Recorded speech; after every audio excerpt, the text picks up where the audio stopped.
longe de brigar pelo acesso. Então agora, a gente está falando aqui, está faltando ainda... O William Thomas chegou em março, abril, né? Fala, Rogério.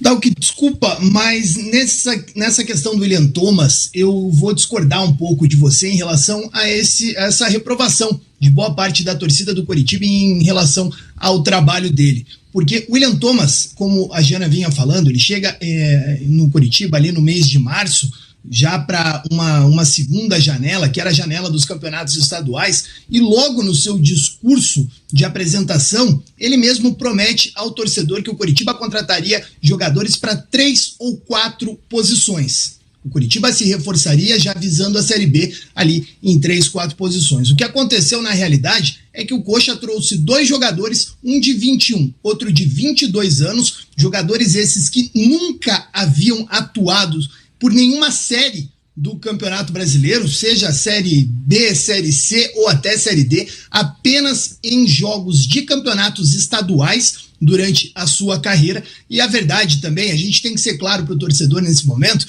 que o que aconteceu com o Coritiba naquela janela foi algo bizarro, algo que eu, em todos esses anos que acompanho o futebol, nunca havia visto, porque o Coritiba vai ao Rio de Janeiro para contratar um determinado jogador e volta com outros 2. Isso porque o Coritiba não conhecia as regras daquela janela de transferências. E o Coritiba vai buscar um jogador num clube carioca que não havia atuado em um campeonato estadual. E aí ele não podia ser inscrito por outro clube do futebol brasileiro, né? Ele estava voltando de empréstimo, ele não atuou em campeonato estadual e o Coritiba foi buscar um reforço que sequer poderia entrar em campo pelo time, né? Então, assim, é algo que mostra assim, um amadorismo muito grande por parte de todo o departamento de futebol. E quem era o responsável ali era já o William Thomas. Aí vem uma segunda janela, em que o Coritiba abre ela como 13º colocado de uma Série B.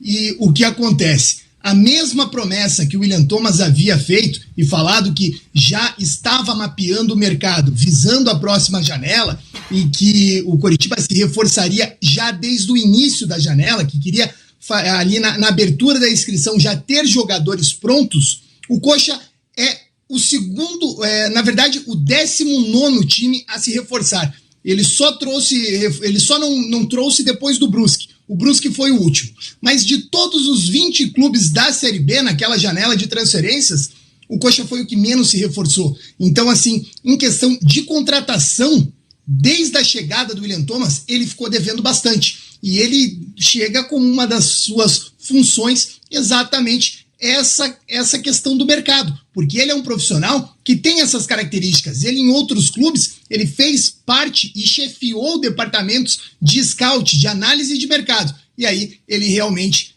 não consegue montar ali ou melhor, ele não consegue reforçar o Coritiba de uma forma que deixe o time minimamente competitivo, porque foi um time que não chegou a estar entre os 4 melhores colocados, ou seja, o Coritiba não esteve no G4 da Série B em nenhum momento em todo o ano de 2024. Então acho que essa reprovação do torcedor passa muito também pelo desempenho do William Thomas em relação às contratações.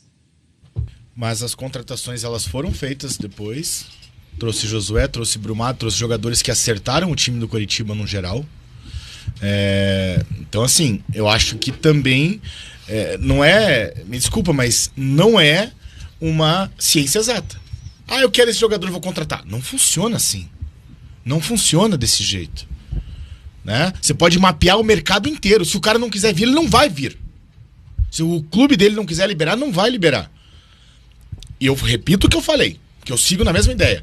A restrição por parte do William Thomas começa por conta de manga.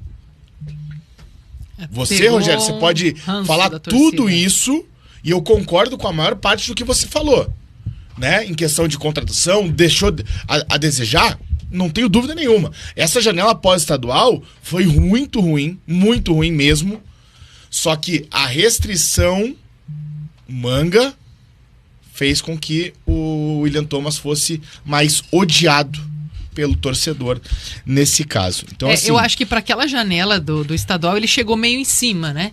Mas por isso que eu digo, se o Coritiba tem outro profissional que tem experiência, que tem capacidade de ajudar nessa função, que comece amanhã, né? Porque não adianta daí você tirar um para ir buscar outro e trazer outro com a temporada rolando. Sim. Você tem que trazer alguém para contratar jogador agora. Não, porque esse cargo é essencial para o planejamento, né? Exatamente. Que é o cara que, na verdade, vai discutir o planejamento, o treinador, né? A partir do treinador, para que tenha menos traçar margem as de erro nas contratações. contratações, né?